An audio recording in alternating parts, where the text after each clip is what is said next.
Sebelum dimulai videonya, jangan lupa di subscribe, like, komen, dan share ya.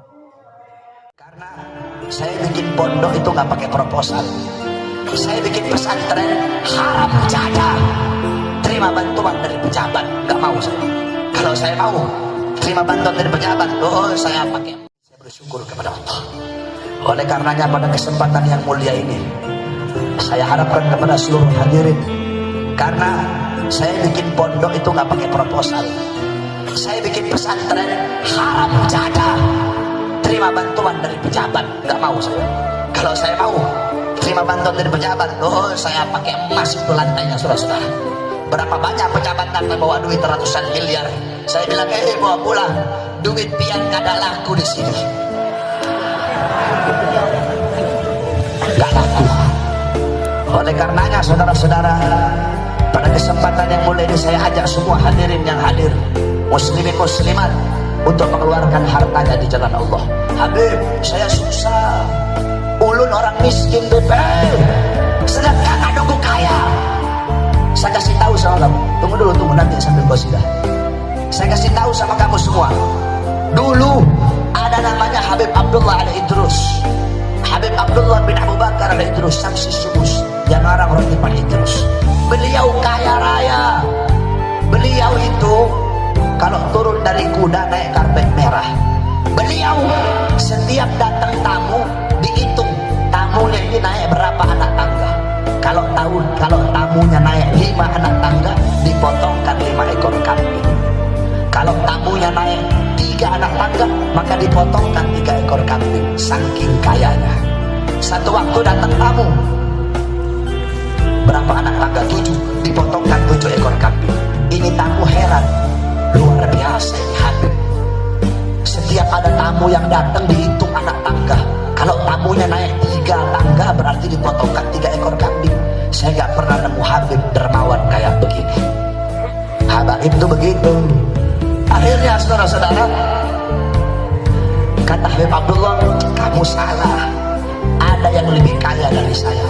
Saya mah gak ada apa-apanya. Ada yang lebih kaya. Saya punya adik namanya Husain.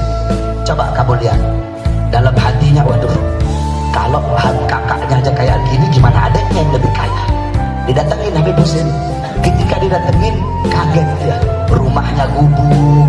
Terus datang di situ cuma disediain apa? Kopi setengah gelas kopinya, sama roti kering setengah. Mari silahkan.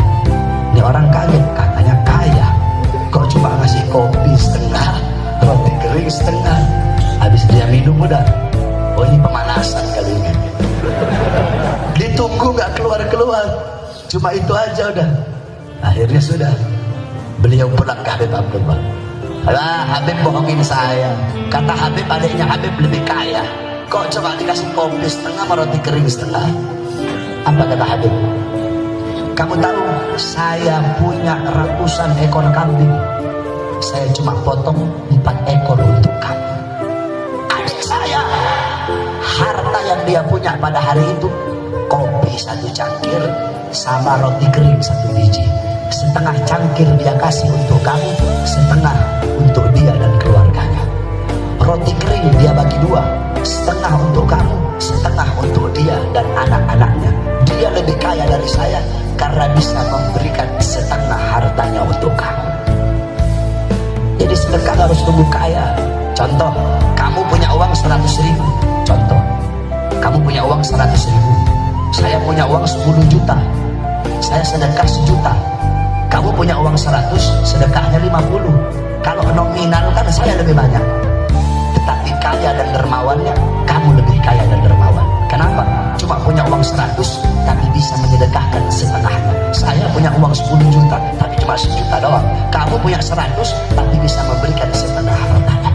Oleh karena itu orang sedekah, ya, itu gak bakal susah. Kamu sedekah, kamu gak bakal susah. Enggak sedekah juga gak bakal kaya. Justru semakin kamu keluarkan, semakin kamu akan mendapatkan balasan dari Allah. Kamu tahu Rabi'atul Adawiyah, satu waktu Rabi'atul Adawiyah menyedekahkan sebuah piring makanan. 1 piring makanan dia sedekahkan. Pagi saya nggak mau. Loh, ini hadiah untuk kamu. Nggak, saya nggak mau. Akhirnya maghrib datang orang-orang bawa 10 piring, baru beliau mau. Aneh kan? Apa siang orang datang ngasih 8 piring ditolak, ketika maghrib orang datang ngasih 10 piring diterima. Orang-orang nanya kenapa, kata beliau, tadi pagi aku menyedekahkan mengeluarkan 1 piring di jalan Allah. Nah siang itu yang datang 8, sedangkan Allah udah bilang kamu keluarkan 1, Allah balas 10. Ini yang datang 8 berarti bukan dari Allah. Maghrib 10 hari ini baru datangnya dari Allah Subhanahu wa ta'ala. Jadi semua ganjaran kamu keluarkan malam ini 100.000, Allah balas 1 juta. Kamu keluarkan 1 juta, Allah balas. Tidak ada. Itu janji Allah Subhanahu wa ta'ala. Saya tanya sama kamu, di Indonesia anjing sama kambing banyakan mana? Jawab, anjing sama kambing banyakan mana? Kok bisa banyakan kambing? Kambing tiap Idul Adha, bentar lagi Idul Adha, itu kambing dipotong jutaan ekor, dikorbankan. Harusnya kan banyakan anjing. Anjing nggak pernah dikorbanin. Kambing tiap tahun jutaan, puluhan juta dikorbanin. Justru kambing semakin dikorbanin nggak makin berkurang, malah makin banyak. Anjing enggak dikorbanin, justru sedikit, nggak banyak-banyak. Seperti itu juga harta. Semakin kau korbankan, semakin banyak akan kau dapatkan. Dan terakhir, sebelum kita baca qasidah sambil panitia bawa kardus, ya ingin saya jelaskan. Di Jakarta itu banyak habib-habib palsu. Paham kamu? Nah di Banjar juga ini saya lihat banyak habib-habib palsu. Habib-habib palsu yang bikin rusak nama habaib. Datang ke haji-haji, beli tongkat 15.000 Pak Haji, ini tongkat Sunan Ampel. Ini 1 miliar saya jual ke Pak Haji. Ada yang asli, ada habib asli yang begitu, ada juga yang palsu. Nah, karena begitu banyak merajalela habib-habib yang palsu, saya jelaskan dikit aja tentang orang-orang yang mengaku sebagai habaib. Saudara-saudara, habaib itu bid'atul Rasul, darah daging Nabi, anak cucunya Nabi. Waduh panjang itu kalau mau dijelasin. Intinya saja, yang menjadikan seseorang habib itu bukan muka. Ada orang hidung mancung bisa jadi habib? Gak bisa. Habib didapatkan bukan dengan muka yang ganteng, putih, mancung. Habaib Sayyid Syarif tidak bisa didapatkan dengan harta yang banyak. Ada orang punya uang banyak, karena harta yang banyak langsung dia jadi habib. Habaib tidak juga didapatkan dengan ilmu yang banyak. Ada satu ustaz, kiai, guru, ilmunya tinggi sampai di langit. Oh, kalau ilmunya tinggi langsung jadi habib gitu. Bahkan dikatakan dalam syair, seorang alim apabila dia gila, dia tidak lagi disebut alim. Ya. Ulama gila disebut ulama enggak? Ulama gila disebut ulama tidak? Habib gila tetap dipanggil habib. Karena walaupun dia gila nggak hilang. Karena apa? Karena zat darah dagingnya Rasulullah. Jadi yang menjadikan seseorang habib itu bukan muka. Ada orang mukanya nggak mancung, mukanya sama kayak kamu pesek, tapi habib, punya darah dagingnya Rasulullah, garis keturunannya nyambung sampai Rasulullah SAW. Nah, terus apa hukuman bagi orang-orang yang seperti itu? Dalam hadis dari Rasul, man intasaba ila ghairi abihi fahuwa mal'un. Barang siapa yang tidak bernasab kepada nasab bapaknya, maka itu orang dilaknat, terlaknat, dilaknat oleh Allah. Orang kan kalau ngaku habib berarti gak ngakuin bapak aslinya. Iya kan? Nah ini orang mal'un ini, orang dilaknat ini.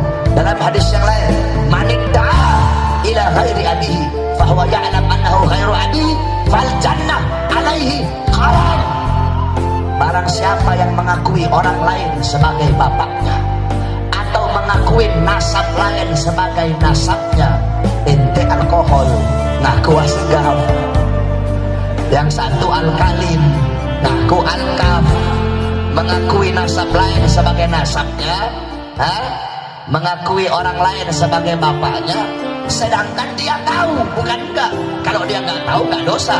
Dia tahu bapak itu bukan bapaknya, dia tahu nasab itu bukan nasabnya, tapi dia akui, maka sorga baginya haram.